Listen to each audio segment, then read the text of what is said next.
할렐루야, 반갑습니다. 오늘 말씀 제목은 진정한 웃음은 은혜에서 비롯된다 입니다. 살다 보면 우리가 눈물을 흘릴 때가 있습니다. 그런데 우리가 흘리게 되는 눈물이 모두 다 같은 의미를 가진 것은 아닙니다. 슬픈 눈물도 있고 기쁜 눈물도 있습니다. 기도하다 보면 인생의 어려운 문제를 가지고 기도할 때가 있습니다. 그때 흘리는 눈물이 있습니다. 또는 어려운 상황 가운데 빠진 형제들, 자매들을 위해 기도할 때에 그 형제들의 상황, 그 자매들의 상황이 나의 마음 가운데 너무 입이 되어서 눈물을 흘릴 때가 있습니다. 슬픈 눈물이죠. 그러면서도 기도할 때에 놀라우신 하나님의 은혜에 감격하여서 흘리게 되는 감격의 눈물도 있습니다. 기쁨의 눈물인 것이죠. 그러니까 우리가 눈물을 흘릴 때에 그 눈물이 다 같은 의미를 가진 것은 아닙니다. 슬픈 눈물도 있고 기쁜 눈물도 있는 것입니다. 웃음 역시 그렇습니다.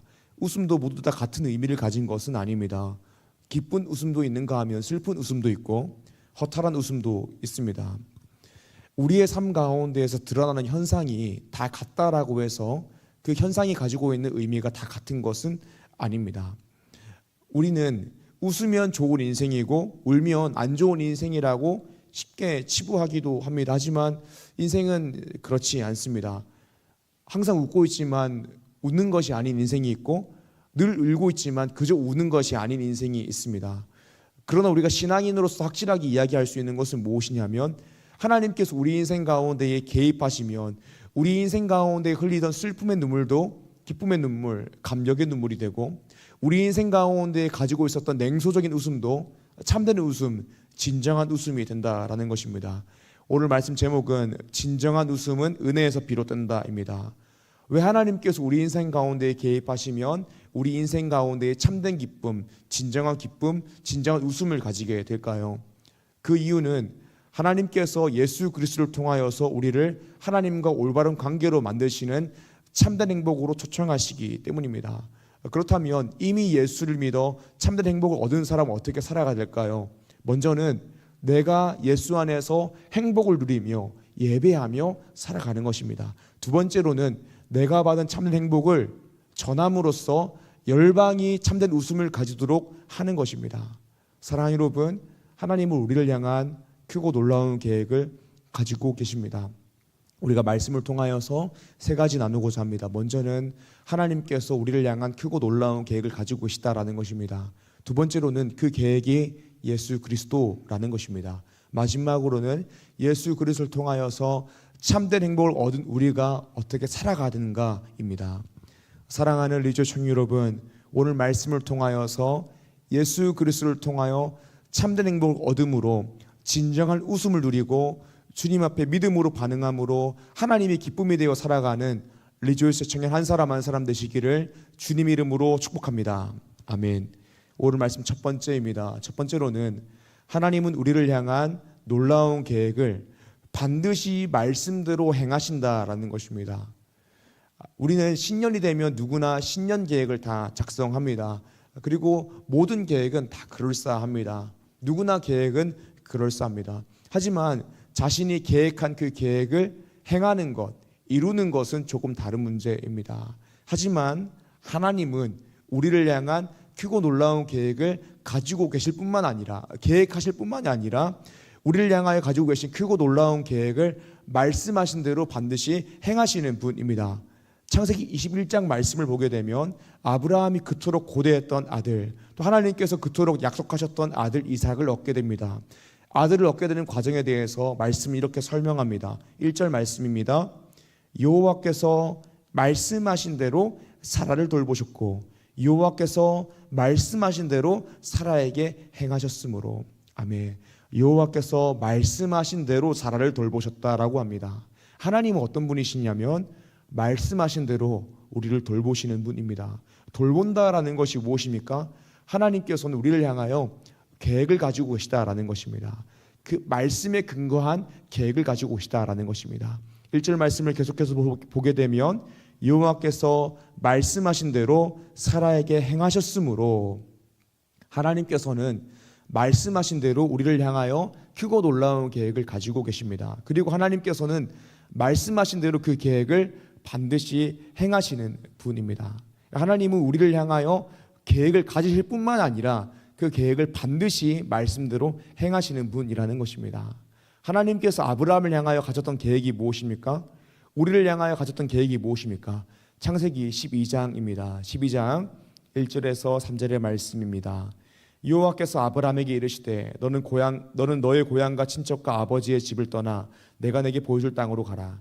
내가 너로 큰 민족을 이루고 내게 복을 주어 내 이름을 장대하게 하리니 너는 복이 될지라. 너를 축복하는 자에게는 내가 복을 내리고 너를 저주하는 자에게는 내가 저주하리니 땅의 모든 족속이 너로 말미암아 복을 얻을 것이라 하신지라. 아멘. 하나님께서 아브라함을 향하여 가졌던 계획은 무엇이냐면 아브라함을 통하여서 하나님 나라의 모델이 되는 이스라엘을 시작하고 그 이스라엘을 통하여서 땅의 모든 족속이 복을 받게 하는 것입니다. 땅의 모든 족속이 이스라엘, 아브라함을 통하여서 하나님과 올바른 관계 안에 들어오는 참된 행복을 얻게 하는 것이 하나님의 계획입니다. 그리고 하나님의 계획이 실행되기 위해서 아브라함 한 사람을 통하여 복의 통로로 아브라함 한 사람을 통하여 시작되는 이 복의 통로가 되는 나라가 시작되기 위해서는 반드시 자손이 필요했습니다. 왜냐하면 그 자손을 통하여서 나라가 시작되고 땅의 모든 족속이 복을 얻게 될 것이기 때문입니다. 하지만 우리가 말씀을 통하여서 아브라함 인생을 보게 되면 아브라함은 늙었습니다. 자식을 낳을 수 없는 몸입니다. 아브라함의 아내 사라의 인생을 보아도 그녀는 늙었습니다. 태가 끊어졌다라고 이야기했고 생리가 끊어졌다라고 이야기했습니다. 생식 능력이 없는, 자식을 낳을 수 없는 몸입니다. 하지만 오늘 말씀을 보게 되면 주님께서는 말씀하신 대로 사라를 돌보셨고 말씀하신 대로 사라 가운데에 행하셨습니다. 그 결과가 어떻게 되었을까요? 말씀 2절입니다. 사라가 임신하고 하나님이 말씀하신 시기가 되어 노년의 아브라함에게 아들을 낳으니 아멘. 하나님께서 말씀하신 대로 사라를 돌보시고 말씀하신 대로 사라 가운데에 행하셔서 사라가 임신하게 되었습니다. 아들을 낳게 되었습니다. 그런데 언제 아들을 낳게 되었습니까? 2절을 보게 되면 하나님이 말씀하신 시기가 되어 노년의 아브라함에게 아들을 낳으니 아멘. 사랑하는 여러분, 하나님은 말씀대로 우리를 돌보시고 말씀하신 대로 우리 가운데에 하나님의 계획을 행하시는 분입니다. 성경 말씀에서는 말씀하신 대로 우리를 지키시고 보호하신다라고 말씀하십니다. 또 말씀대로 우리를 사랑하시겠다라고 말씀하십니다. 그리고 말씀대로 우리를 가장 좋은 길로 인도하는 목자라고 말씀하십니다.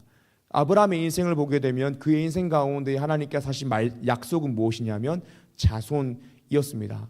그런데 아브라함이 언제 약속을 받았나? 아브라함 언제 부르심을 받았나? 75세 때에 부르심을 받았습니다. 그리고 하나님께서 75세 때에 아브라함에게 네가 큰 민족을 이루게 될 것이다 라고 말씀해 주셨습니다. 그러니까 75세 때에 큰 민족, 자손을 주시겠다라는 것이죠. 그러나 오랜 시간 동안 하나님의 약속이 이루어지지 않고 있었습니다. 그런데 말씀을 보게 되면 오랜 시간 동안 하나님의 약속이 이루어지지 않는다라고 해서 하나님의 약속이 이루어지지 않는 것은 아니었습니다. 하나님께서 말씀하신 시기가 되었을 때에 하나님의 약속은 이루어졌습니다. 하나님께서 말씀하신 시기가 되었을 때에 하나님은 그 말씀에 근거하여 하나님의 계획을 실행하셨습니다. 사랑하는 여러분, 하나님은 우리를 향하여 크고 놀라운 계획을 가지고 계십니다. 그리고 하나님은 신실하시기 때문에 하나님의 계획과 하나님의 시간은 충분히 믿을만 합니다. 그런데 기억해야 되는 중요한 사실은 무엇이냐면 하나님께서 우리를 향하여 계획을 가지고 계시다라는 것은 하나님께서 그 계획을 이루는 하나님만의 시간표, 하나님만의 스케줄이 있다라는 것입니다. 제가 이전에 사역하던 교회에서 청년부를 맡았었는데요. 그때 청년들과 함께 제자훈련을 했습니다. 그때 4명의 리더들과 함께 제자훈련을 하고 신앙일기를 적는 시간이 있었습니다. 그때 한 형제가 적었던 신앙일기의 한 부분이 저에게 큰 울림을 주었습니다. 그 내용이 무엇이냐면 자신의 모습이 예전에는 트리플 J, MBTI J형이었다, 계획형이었다라고 고백하는 것입니다. 그래서 자신이 계획한 것을 이루지 못하면 극심한 스트레스 가운데에 빠졌다라고 고백했습니다. 그래서 어떻게든 내가 계획하고 정한 것을 이루기 위해서 아득바득 발버둥 치는 삶을 살아갔다라고 이야기했습니다. 그런데 하나님의 놀라우신 섭리, 우리 인생의 진정한 목자 되신 하나님을 알고 나서는 자신의 제2 성향이 다듬어졌다라고 고백했습니다.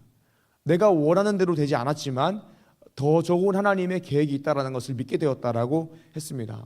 자신이 계획을 세우고 그 계획을 이루기 위해서 최선을 다하지만 꼭 나의 계획대로 되지 않는다라고 하더라도 괜찮을 수 있는 넉넉한 마음이 말씀을 통하여 생겼다라고 고백을 해 주었습니다.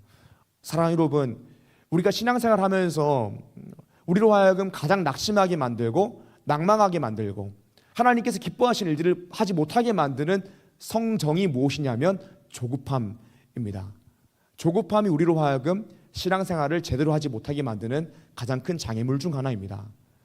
얼마 전 제 주변에 있는 고3 학생이 있었는데요. 그 학생이 음악을 합니다. 음악을 하는데 입시에서 떨어졌습니다. 클래식 음악을 하는 친구입니다. 제가 그 친구를 정말 어릴 때부터 봤습니다. 5살 때, 그 아이가 5살 때부터 봤는데 정말 열심히 했고 정말 어릴 때부터 재능이 있었고 매일매일 연습실에 살았던 친구입니다. 그런데 자신이 원하는 학교에서 떨어졌습니다. 그리고 탈락 소식 앞에서 펑펑 울었다라고 하더라고요. 그리고 말하기를 하나님 저한테 왜 그러세요라고 이야기했다라고 하더라고요. 우리 인생 가운데 내가 원하는 대로 되지 않았을 때 우리가 하나님께 소홀함을 느끼고 낙심하게 되고 하나님께서 기뻐하신 일들을 하지 못하게 되는 이유가 무엇입니까? 하나님의 계획이 이루어지는 하나님의 스케줄을 모르기 때문입니다. 모르는 것은 당연한 것이죠. 하지만 하나님의 스케줄이 완벽하다라는 것을 신뢰하지 못하기 때문입니다. 그러니까 현역으로 좋은 학교 가는 것은 내가 원하는 나의 시간표이고 내가 원하는 나의 스케줄입니다. 하지만 하나님께서 우리를 향하여 가지고 계시는 계획은 그것이 아닐 수도 있는 것입니다. 그리고 그때가 아닐 수도 있는 것입니다. 사랑으로 우리가 청년의 때를 살아가고 있는데 청년의 때에 하나님의 계획을 신뢰하고 하나님의 시간표를 신뢰한다면 우리 마음 가운데 있는 조급함을 버려야 합니다. 하나님은 하나님께서 말씀하신 대로 하나님의 계획을 말씀하신 시기에 이루시는 분입니다. 우리 청년들도 자신들이 생각하는 시간표가 있고 자신들이 생각하는 때가 있습니다. 이때 학교를 들어가야 되고 이때 졸업을 해야 되고 이때 취업을 해야 되고 이때 시험 통과해야 되고 이때 결혼해야 되고 그런 내가 원하는 내가 생각하는 이상적인 때 타이밍 시간이 있습니다. 그런데 하나님은 분명 하나님의 계획을 우리 삶 가운데 이루시지만 그 계획이 이루어지는 하나님의 때는 내가 원하는 때하고 다를 수 있습니다. 저는 재작년에 총신대학교 신학대학원에 들어갔습니다. 재작년에 들어가서 동기어학 강좌를 하고 있었는데 총신대학교 사당에 있는 교무처에서 전화가 오는 것입니다. 전체 학점은 다 채웠고 전공 필수, 전공 선택, 교양 필수 학점을 다 채웠는데 교양 선택 1학점을 채우지 못해서 졸업하지 못했다라는 것입니다. 저는 교양 선택이라고 돼 있어서 선택이구나. 근데 그 학점 이상을 채워야 되더라고요. 1학점 채우지 못해서 졸업을 하지 못한다라는 거예요. 그래서 제가 대학원에 이미 들어가서 열심히 공부를 하고 있는데 대학원은 어떻게 합니까? 라고 물어보니까 학부 졸업을 못했으니까 입학 취소가 될 것입니다. 입학 포기서를 줬고 다음 사람이 빨리 예비 입학할 수 있도록 좀 도와주세요라고 이야기하더라고요. 저의 인생 가운데에도 제가 원하는 때, 제가 원하는 타이밍, 계획이 있었습니다. 그런데 학업이 1년 미뤄지게 되었습니다. 그래서 재작년에 1학점을 추가 학기로 수강하게 되었죠. 좀 여유로워지게 되었습니다. 그런데 그 기간 중에 저희 가족 중에 한 분이 이렇게 시험에서 떨어진 것, 이렇게 졸업하지 못한 것은 하나님의 뜻이다. 무슨 하나님의 뜻입니까? 지금이 결혼할 때인 것 같다. 라고 이렇게 가족 중에 한 분이 이렇게 말씀해 주시는 것입니다. 저는 언제 결혼을 해야겠다라는 생각은 딱히 없었지만 순종하는 마음도 있었고 그래도 결혼은 빨리 하면 좋겠다라는 생각이 있어서 재작년 10월에 결혼하는 것을 목표로 열심히 결혼을 준비했고 상견례까지 했습니다. 그런데 준비하는 과정 가운데에 가족 간의 소통의 이슈가 생기면서 결혼이 무기한 이제 연기되고 보류되게 되었습니다. 사실 이게 생각해 보면 지나고 나면 별일이 아닌데 그 시기를 보낼 때에 얼마나 제 마음이 힘든지, 얼마나 섭섭하고 서운한지, 또 마침 주변에서 친하게 지내는 많은 친구들이 막 결혼하고 있는데 그때마다 제 마음 가운데에 축하하면서도 막 도트 데미지라고 하죠. 게임할 때 도트 데미지가 막 오는 겁니다. 쉽지 않은 시기였습니다. 정말 하나님께 웃으면서 이야기하지만 정말 섭섭하고 서운해서 정말 매일 밤마다 기도하는데 누가 들을까 봐 그 기도의 내용도 자세히 말하지 못하고 그저 주여 주여라고 기도하게 되는 거예요. 눈물을 흘리면서. 그런데 제가 이 가정을 통하여서 또 말씀을 통하여서 깨달은 것은 무엇이냐면 제 마음 가운데에 있었던 것, 또 나의 마음을 힘들게 했던 것이 무엇이냐면 내 마음 가운데에 내가 원하는 나의 시간표대로 이루어져야 된다라는 우상이 있었구나. 그 우상 때문에 내 마음이 너무나도 힘들었고 예수 그리스도 안에서 누리는 그 기쁨과 평안함을 그 우상 때문에 누리지 못하게 되었구나라는 것을 깨달았습니다. 이 시대를 살아가는 많은 그리스도인들이 조급한 마음을 가집니다. 근데 그 조급한 마음이 어디서 오는 것입니까? 내가 원하는 때에 나의 계획이 이루어져야 된다라는 우상이 내 마음 가운데에 있는 것입니다. 내가 언제 학교 들어가야 되는데, 내가 언제 군대를 가야 되는데, 내가 언제 학위를 따야 되는데, 내가 언제 취업해야 되는데, 내가 언제 결혼해야 되는데, 내가 내 마음속에 만든 내 시간표, 내 스케줄이라는 우상 숭배에서 비롯된 조급함이 우리 신앙인 가운데에 많이 있는 것이죠. 사랑하는 여러분, 인생을 살다 보면 아시다시피 안 되는 일들이 있는 것이죠. 또 하나님께서 안 되게 하시면 안 되는 것이죠. 그런데 또 지금 안 됐다라고 해서 영원히 안 되는 것은 아닌 것이죠. 현역이 안 됐으면 재수를 할 수도 있는 것이고 삼수도 있는 것입니다. 역사가 증명하는 것 중에 하나가 무엇이냐면 구수를 해도 대통령이 될 수 있다라는 것입니다. 다 때가 있는 것이죠. 하나님의 때가 있는 것입니다. 하나님의 계획, 또 하나님의 계획이 실행되는 하나님의 시간표가 가장 신뢰할 만하다라는 것을 믿는다면 우리는 말씀과 기도 위에 서서 마음속에 있는 조급함을 버리고 그저 하나님을 예배할 수 있어야 하는 것입니다. 사랑하는 여러분, 우리 마음 가운데에 그 조급한 마음, 내가 원하는 때에 나의 계획이 이루어져야 된다는 우상이 있으면 그 계획이 실천되지 않았을 때에, 실행되지 않았을 때에 하나님께서 우리 가운데 주신 기쁨과 평안함을 누릴 수 없습니다. 사실 그것이 지나고 나면 별거 아닌데 그것 때문에 하나님이 미워지고, 그것 때문에 우리가 복음으로 감격하지 못하고, 그것 때문에 우리가 복음을 위하여 일하지 못하게 되는 상황들이 있습니다. 사랑하는 여러분, 그 마음 가운데에 있는 나의 시간표라는 우상을 버려야 됩니다. 조급해하지 마십시오. 하나님의 때가 있음을 믿으십시오. 하나님의 계획을 신뢰하십시오.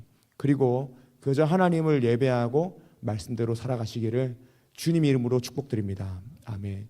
오늘 말씀 첫 번째가 하나님은 우리를 향한 놀라운 계획을 반드시 말씀대로 행하신다라는 것입니다. 그렇다면 우리 인생을 향한 하나님의 진정으로 놀라운 계획은 무엇입니까? 또 아브라함을 향한 놀라운 계획은 무엇입니까? 그것은 바로 이삭입니다. 그리고 이삭은 신약에 오셔서 온 인류를 구원하시는, 십자가를 통하여서 온 인류를 하나님과 올바른 관계 안에 들어가게 하시는 예수 그리스도의 모형입니다. 오늘 말씀 두 번째입니다. 두 번째로는 하나님의 가장 놀라운 계획은 우리를 참된 행복으로 초대하시는 예수 그리스도를 우리에게 주시는 것입니다. 아브라함의 이야기를 보게 되면 하나님께서 아브라함에게 복을 주시고, 이 아브라함을 통하여서 땅의 모든 족속이 복을 받게 할 것이다, 하나님과 올바른 관계가 되는 복을 받게 할 것이다 라고 말씀해 주십니다. 그런데 성경을 보게 되면 아브라함 인생 가운데 일어나는 일들이 굉장히 많은데 성경의 모든 초점이 아브라함의 아들 이삭을 향하여 가고 있습니다. 그러니까 아브라함이 자손이 없을 때부터 성경의 모든 초점은 이삭을 향하여 가고 있는 것입니다. 그러니까 아브라함의 인생은 이삭이 없이는 아무런 의미가 없는 것입니다. 왜냐하면 아브라함의 사명인 복의 통로는 자손 이삭 없이는 이루어질 수 없는 것이기 때문입니다. 그리고 아브라함의 자손 이삭은 철저하게 예수 그리스도를 예표하고 있는 그리스도의 모형입니다. 갈라디아서 3장 16절의 말씀입니다. 이 약속들은 아브라함과 그 자손에게 말씀하신 것인데 여럿을 가리켜 그 자손들이라 하지 아니하시고 오직 한 사람을 가리켜 내 자손이라 하셨으니 곧 그리스도라. 아멘. 그러니까 아브라함의 이야기에서 등장하는 이삭은 신학적으로 그리스도의 모형을 상징하는 것이죠. 오늘 말씀 보겠습니다. 3절입니다. 아브라함이 그에게 태어난 아들 곧 사라가 자기에게 낳은 아들을 이름하여 이삭이라 하였고, 아멘. 아브라함의 아들의 이름은 이삭입니다. 그리고 이 이삭의 이름의 의미는 웃음입니다. 왜 이삭의 이름의 의미가 웃음일까요? 하나님께서 이삭을 통하여서 아브라함과 사라에게 참된 행복을 주시고 참된 기쁨을 주시고 그 참된 기쁨을 통하여서 아브라함과 사라 인생 가운데에 진정한 웃음을 주시기 때문입니다. 바꾸어서 우리에게 적용한다면 하나님께서는 이삭이 예표하고 있는 예수 그리스도 그 한 자손을 통하여서 땅의 모든 족속들로 하여금 하나님과 올바른 관계 안에 들어가게 하는 참된 행복을 주시고, 그 행복 안에서 우리는 참된 기쁨을 누리고, 그 참된 기쁨을 통하여서 우리 가운데에 진정한 웃음, 이삭을 주시기 때문에 이삭의 이름의 뜻이 웃음인 것입니다. 창세기 17장 15절에서 18절의 말씀입니다. 하나님이 또 아브라함에게 이르시되 내 아내 사레는 이름을 사레라 하지 말고 사라라 하라. 내가 그에게 복을 주어 그가 내게 아들을 낳아주게 하며 내가 그에게 복을 주어 그를 여러 민족의 어머니가 되게 하리니 민족의 여러 왕이 그에게서 나리라. 아브라함이 엎드려 웃으며 마음속으로 이르되 100세 된 사람이 어찌 자식을 낳을까? 사라는 90세니 어찌 출산하리오 하고 아브라함이 이에 하나님께 아뢰되 이스마엘이나 하나님 앞에 살기를 원하나이다. 아멘. 창세기 17장 말씀을 보게 되면 하나님께서 아브라함 가운데 찾아가셔서 아브라함을 아브라함이라고 하시고 사레를 사라라고 하시면서 사라로 하여금 복을 주십니다. 그리고 내가 너로 하여금 아들을 낳아주게 하겠다. 사라로 하여금 여러 민족의 어머니가 되겠다라고 말씀하셨습니다. 그런데 그때 아브라함이 가지고 있었던 반응이 무엇이었냐면 웃음이었습니다. 아브라함이 엎드려 웃으며 마음속으로 이르되 100세 된 사람이 어찌 자식을 낳을까? 사라는 90세니 어찌 출산하리요? 하고 아브라함의 반응은 웃음이었습니다. 그런데 이 웃음은 기쁨의 웃음이 아니었습니다. 하나님 저에게 자식을 주신다고요? 너무 감사합니다 라는 그런 기쁨의 웃음이 아니었습니다. 어떻게 이 일이 가능하겠습니까? 약한 믿음에서 비롯된 냉소적인 비웃음이었습니다. 아브라함의 생각 가운데에는 사라가 아들을 낳는 것은 불가능한 일이었습니다. 그래서 아브라함이 했던 이야기가 무엇이냐면 하나님 이스마엘이나 하나님 앞에 살기를 원합니다. 이삭 딸은 사라를 통해서 주시는 자손 저는 믿지 않습니다. 이스마엘이나 하나님 앞에서 살게 하옵소서라고 이야기하는 것이죠. 아브라함 가운데 있었던 웃음은 무슨 웃음이냐면 약한 믿음에서 비롯된 냉소적인 비웃음이었습니다. 창세기 18장 10절에서 12절입니다. 그가 이르시되 내년 이맘때 내가 반드시 내게로 돌아오리니 내 아내 사라에게 아들이 있으리라 하시니 사라가 그 뒤 장막 문에서 들었더라. 아브라함과 사라는 나이가 많아 늙었고 사라에게는 여성의 생리가 끊어졌는지라. 사라가 속으로 웃고 이르되 내가 노쇠하였고 내 주인도 늙었으니 내게 무슨 즐거움이 있으리요. 아멘. 18장을 보게 되면 천사 3명이 아브라함과 사라를 찾아갑니다. 그리고 하나님의 약속을 전합니다. 그것은 내년 이맘쯤에 너에게 아들이 생긴다, 사라에게 아들이 생긴다 였습니다. 그런데 그 약속의 말씀을 들은 사라는 듣고 웃습니다. 그 이유는 자신들이 너무 늙어서 자식이 생길 수 없기 때문입니다. 그래서 웃습니다. 이 웃음의 의미 역시 감사합니다, 기쁨의 웃음이 아니라 어떻게 그렇게 되겠어, 약한 믿음에서 비롯된 냉소적인 비웃음입니다. 그래서 사라는 내가 늙었는데 내게 무슨 즐거움이 있으리오라고 말씀을 통하여 말하는 것입니다. 그러나 말씀을 보게 되면 하나님은 이삭이 사라 가운데에 태어나게 하심으로 아브라함과 사라가 가지고 있었던 약한 믿음에서 비롯된 냉소적인 비웃음을 진정한 웃음으로 바꾸십니다. 오늘 말씀 창세기 21장 5절에서 7절의 말씀입니다. 아브라함이 그의 아들 이삭이 그에게 태어날 때에 100세라. 사라가 이르되 하나님이 나를 웃게 하시니 듣는 자가 다 나와 함께 웃으리로다. 또 이르되 사라가 자식들을 젖먹이겠다고 누가 아브라함에게 말하였으리오마는 아브라함의 노경에 내가 아들을 낳았도다 하니라. 아멘. 사랑하는 여러분, 하나님께서는 약속을 들을 때에 약한 믿음에서 비롯된 냉소적인 비웃음을 짓던 아브라함과 사라의 웃음을 아들 이삭을 통하여서 진정한 의미의 웃음을 짓게 하셨습니다. 그래서 사라가 하는 고백이 6절의 말씀입니다. 사라가 이르되 하나님이 나를 웃게 하시니 듣는 자가 다 나와 함께 웃으리로다. 사라의 고백이 이것입니다. 하나님은 진정으로 나를 웃게 하시는 분입니다. 내가 지었던 약한 믿음에서 비롯된 냉소적인 비웃음을 참된 기쁨에서 비롯된 진정한 웃음으로 바꾸시는 분입니다 라고 고백하는 것입니다. 우리가 이 말씀을 들을 때에 아브라함 인생 가운데 있었던 시간표에 대해서 한번 생각해 보기 원합니다. 하나님께서 아브라함을 부르실 때의 아브라함의 나이는 75세였습니다. 그때 이미 큰 민족을 이룰 것이다 라고 말씀해 주셨습니다. 자손을 약속하셨습니다. 하지만 시간이 지나면서 그 약속이 성취되지 않는 것 같았습니다. 아브라함이 기대했던 그 시간표와 다르게 꽤나 긴 시간이 흘렀습니다. 그리고 부르심을 받은 시점에서 25년이 지난 100세가 되어서야 이삭을 얻게 되었습니다. 100세가 되었을 때에 이삭을 낳게 되었다라는 것은 어떤 의미를 가지고 있을까요? 로마서 4장 19절 말씀입니다. 그가 100세나 되어 자기 몸이 죽은 것 같고 사라의 태가 죽은 것 같음을 알고도 믿음이 약하여지지 아니하고. 아멘. 아브라함의 100세가 되었고 사라가 90세가 되었다라는 것은 아브라함 가운데에는 아들을 낳을 수 있는 어떤 생식 능력이 없다라는 것입니다. 사라에게도 아들을 낳을 수 있는 어떤 생식 능력이 없다, 임신할 수 있는 능력이 없다라는 것을 의미합니다. 그런데 하나님께서 의도적으로 아브라함을 부르실 때 75세 때 아들을 주신 것이 아니라 100세 때에 생식 능력이 다 끊어진 이후에 이삭을 주셨습니다. 그리고 이스마엘이 언약의 씨가 아니라 사라를 통하여서 낳은 이삭만이 약속의 자녀이며 언약의 계보이며 약속의 씨라고 이야기합니다. 로마서 9장 7절에서 8절의 말씀입니다. 또한 아브라함의 씨가 다 그의 자녀가 아니라 오직 이삭으로부터 난 자라야 내 씨라 불리리라 하셨으니 곧 육신의 자녀가 하나님의 자녀가 아니요 오직 약속의 자녀가 씨로 여기심을 받느니라. 아멘. 이삭이 언약의 씨고 이삭이 언약의 계보를 이어갑니다. 하나님께서는 이스마엘이 아니라 이삭을 통하여서 언약의 계보를 이어가십니다. 왜 하나님께서는 이스마엘이 있는데 이스마엘이 아니라 이삭을 통하여서 언약의 계보를 이어가실까요? 먼저는 하나님께서 말씀하셨기 때문입니다. 그 말씀대로 말씀하신 계획대로 이루어지는 것이기 때문입니다. 두 번째로는 이삭이 100세 때 태어나는 것이 불가능한 일이기 때문입니다. 이스마엘이 왜 안 되냐면 이스마엘이 태어나는 것은 가능한 일이었습니다. 하지만 하나님은 불가능한 일 가운데에서 태어난 이삭을 통하여서 언약의 계보를 이어가는 것입니다. 이스마엘은 인간의 계획과 인간의 생각, 인간의 노력과 인간의 행위에 따라서 나게 된 자식입니다.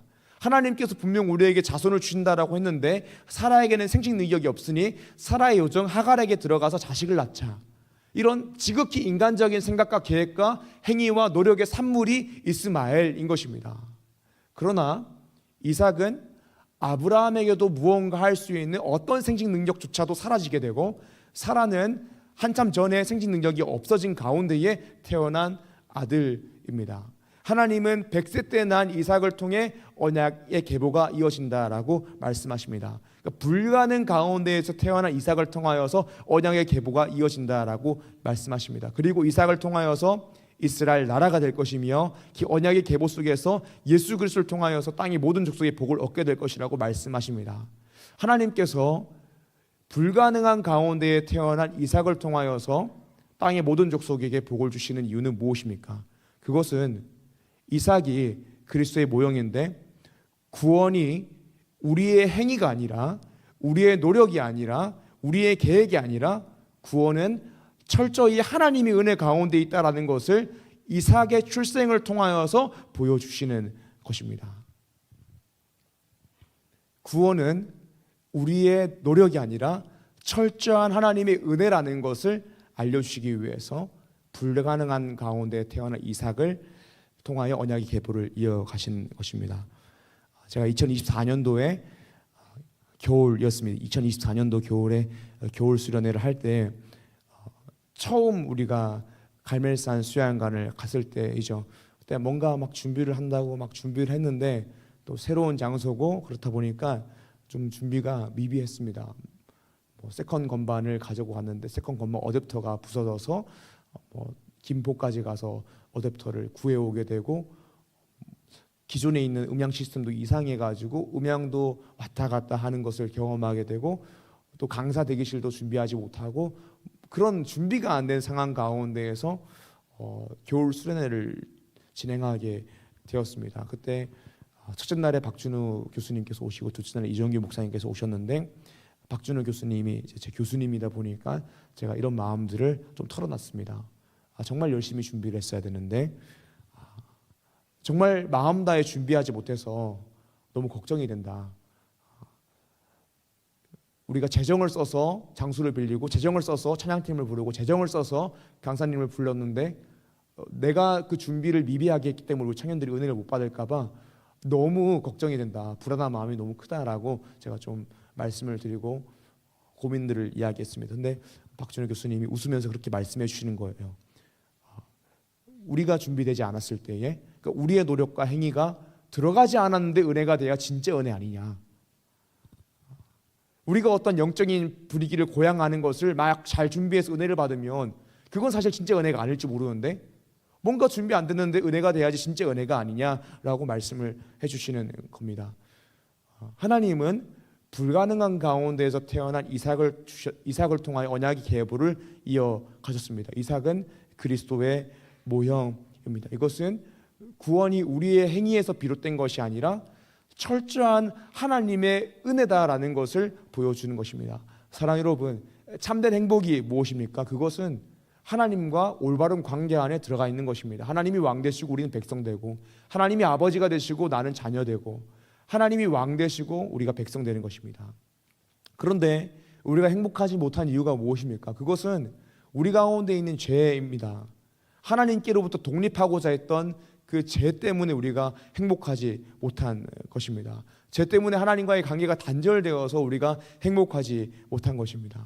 우리 모두는 행복하기 위해서 살아갑니다. 그런데 인간의 노력과 행위로는 절대로 행복할 수 없습니다. 아무리 발버둥 쳐도, 아무리 돈을 많이 벌어도, 아무리 좋은 학벌과 스펙을 가지고 있어도, 또는 아무리 좋은 인간관계를 가지고 있어도, 아무리 좋은 사랑을 하여도, 또는 아무리 좋은 구제활동들을 하고 봉사활동들을 하여도 행복할 수가 없습니다. 왜냐하면 우리 가운데 있는 근본적인 문제, 죄의 문제가 해결되지 않았기 때문입니다. 결국에 우리가 어떻게 행복할 수 있는가? 예수 그리스도께서 십자가를 통하여서 나의 죄를 사하셨음을 믿고 예수 그리스도를 나의 구주를 영접할 때에 우리와 하나님의 관계가 회복됨으로써 그때 우리가 참으로 행복해질 수 있는 것입니다. 우리가 하나님과의 관계가 회복될 때에 참 행복을 누리게 되는 것입니다. 그리고 우리 인생 가운데에 인간적인 노력과 행위로서 웃고자 했던 냉소적인 웃음이 하나님의 놀라운 은혜로서만, 하나님께서 놀라운 은혜로 우리 인생 가운데 개입해 주셨으므로 말미암아서만 진정한 의미의 웃음으로 변화되는 것입니다. 사랑하는 여러분, 이것이 하나님의 놀라운 계획입니다. 하나님은 우리를 참된 행복으로 초대하시는 예수 그리스도를 우리 가운데에 주셨습니다. 요한복음 3장 16절 말씀입니다. 하나님이 세상을 이처럼 사랑하사 독생자를 주셨으니 이는 그를 믿는 자마다 멸망하지 않고 영생을 얻게 하려 하심이라. 아멘. 우리가 예수를 믿어서 하나님과 올바른 관계가 되고 참된 행복 가운데 들어가는 것은 철저한 하나님의 은혜입니다. 왜냐하면 우리가 믿어야 구원을 받는데, 이 믿음의 가장 큰 특성이 믿어지는 것이기 때문입니다. 그러니까 내가 선택해서 믿는 것이 아니라 성령님께서 우리 인생 가운데 찾아오셔서 나의 마음 가운데에 믿음을 일으켜주시고 나로 하여금 나의 죄와 비참함을 깨닫게 하시고 예수 그리스도를 믿음으로 나의 구주를 영접하게 하심으로 우리가 하나님과 올바른 관계 가운데 들어가는 참된 행복을 누릴 수 있기 때문입니다. 사랑하는 여러분, 참된 행복은 하나님의 은혜에서 비롯됩니다. 진정한 웃음은 하나님의 은혜에서 비롯되는 것입니다. 혹시 우리 가운데 아직 예수님 믿지 않는 분들이 계시다면 절대 인간적인 노력과 행위로서 우리가 행복해질 수 없음을 깨닫고 나의 죄와 비참함을 깨닫고 예수 그리스도를 나의 구주로 영접하십시오.